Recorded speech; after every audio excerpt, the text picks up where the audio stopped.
Sot jemi mbledhur këtu për të përkushtuar dhe nderuar me pietet të thellë njërin nga faqet më të ndritura në historinë tonë të re. Betejën e lavdishme të Koshares, e cila shënon jo vetëm një kthesë vendimtare në luftën tonë çlirimtare, por edhe një fitore historike ndaj padrejtësive shekullore. Në këtë ditë të shejtë, me 9 prill 1999, filloi betejë e lavdishme e ushtrisë çlirimtare të Kosovës, e udhëhequr nga strategu ushtarak dhe heroi ynë kombëtar Agim Ramadani. Kjo betejë qau murin e padrejt të ndarjes shqiptaro-shqiptare dhe theu kufirin e dhunshëm që na ndau për gati një shekull. Kufirin e vjetër, siç e paskit përshkruar mas mirë ti mundshëm edhe ju sot. Ishte kjo betejë që tronditi themeljet e makinerisë ushtarake serbe dhe dëshmoi para gjithë botës se populli i Kosovës nuk do të nënshtrohej dhe se përballë dhunës, shtypjes, represionit e padrejtësisë, ai kishte ngritur ushtrinë çlirimtare, ushtrinë e vet. Betejë e Koshares është simbol i guximit të jashtëzakonshëm dhe i organizimit shumë të lartë strategjik e luftarak. Në këtë betejë ranë heroikisht 114 luftëtarë të brigadës 138 Agim Ramadani, lavdi për të gjithë. Pati edhe me qindra luftëtarë të tjerë të plagosur, por që asgjë nuk i ndali marshimin e fitores drejt lirisë që ne sot e gëzojmë. Luftëtarët tanë të lirisë marshuan përpara me forcën e shpirtit dhe me idealin e lirisë që ndriçoi para syve të tyre.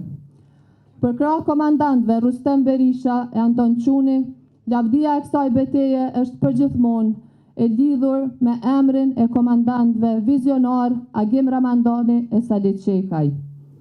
Dhe shumë djem e vajza të tjera, të cilët udhëhaqën me dije e guxim këtë betejë.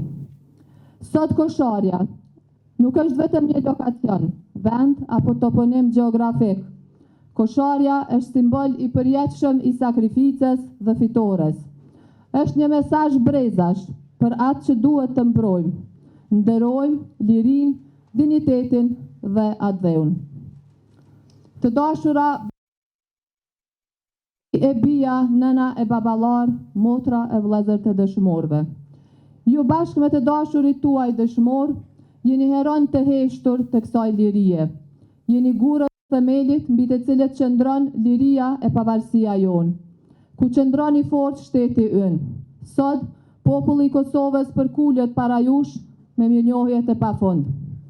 Të nderuar veteran të ushtrisë çlirimtare të Kosovës dhe të brigadës 138 Agim Ramadani, ju që mbijetuat në atë betejë, por mbani ende në mendje, në trup dhe në shpirt. Ju jeni ndër të paktët që mund të dëshmoni me dhimbje e krenari, me fjalë dhe me plagë, se çfarë do të thotë të luftosh për një ideal, të qëndrosh përballë armikut dhe të mos lkundesh asnjëherë. Kosova nuk do të harroj kurrë kontributin e juaj, por as nuk do t'ju lejoj kurrë të ndiheni të harruar. Të dashur qytetar, në këtë ditë të shenjtë, historia na flet të gjithëve. Kosharja nuk është thjesht një betejë, është një porosi për brezat që vinë, është një testament që thot ta ruajmë lirinë si dritën e syve, e frymen e shpirtit, sepse është e shejtë dhe e paguar me shumë dhimbje, lot e gjak. Ne kemi për detyrë që këtë kujtim e historitë të lavdishme ta ruajmë jo vetëm me homazhe dhe jo vetëm me ceremoni, por me vepra konkrete. Ta ruajmë me drejtësi, me barazi, me dinjitet. Sepse Kosova e tashme duhet të jetë ajo për të cilën ranë dëshmorët, një vend ku sundon ligji, ku respektohen e kultivohen vlerat tona fundamentale të besnikërisë, ndershmërisë, guximit e sakrificës për Republikën tonë. Liria nuk është e rastishme, është fryti i një qëndrese të gjatë, i një sakrifice të jashtëzakonshme, i një dashurie të thellë për këtë tokë që sot na mban dhe na ushqen. Dhe për këtë sot nuk ka vend për harresë, ka vend vetëm për përulje dhe për betim. Lavdi e përjetshme për të gjithë dëshmorët, ndërim i përjetshëm për çdo plagë, për çdo lot, për çdo rrahje zemre që solli këtë ditë. E paqim të përhershme dhe të përjetshme Kosovën e lirë, të pavarur, sovrane. Lavdi dëshmorëve. Është nderë bashkohemi në vendin ku ruhet historia jonë, ku dëshmohet historia jonë, në vendin ku pushojnë herojnë tonë, herojnë të Kosharës, po jo vetëm të Kosharës, të kombit tonë. Të gjithë ju që qëndronin këtë vend, e ndjeni duke qenë këtu, se sa vështirë është rruga jonë e lirisë, edhe si erdhëm deri te liria. Si me shpjegu ndryshe nga hera tjera, historinë tonë, këtë ditë të rëndësishme, edhe atë që do t'ja bartim brezhave. Si mujmë ndryshe, me ndonjë fjalë ndryshe. Unë besoj që një mënyrë ndryshe me shpjegue këtë ditë është me i shpjegue figurat e para, herojt, ata që i kujtojmë. Nëse marim këto figura, nëse marim Agim Ramadanin, një shqiptar edhe intelektual, edhe një patriot, një shqiptar i besës, një njeri që në këtë mënyrat e veta na bërkenar që jem shqiptar. Nëse flasim për Sali Qekun, një intelektual i rrallë, një njeri me vizion, si me ecë çështja jonë që në vitet e hershme, jo vetëm këto të luftës, po fillu në vitet e hershme, në përpjekjet e hershme. Nëse marim Gjemal Fetahun, e shohim një shqiptar tradicional, një familje tradicionale, një patriot. Besoni këto 3 shtylla të këtyre 3 njerëzve i gjeni të gjithë këta që i kujtojmë sot. Këto vlera të këtyre 3 njerëzve i gjeni të ndërthurëra. Edhe ajo që është thonë se pushte bashkume kanë krishmer më të madhe, besoni ashtu.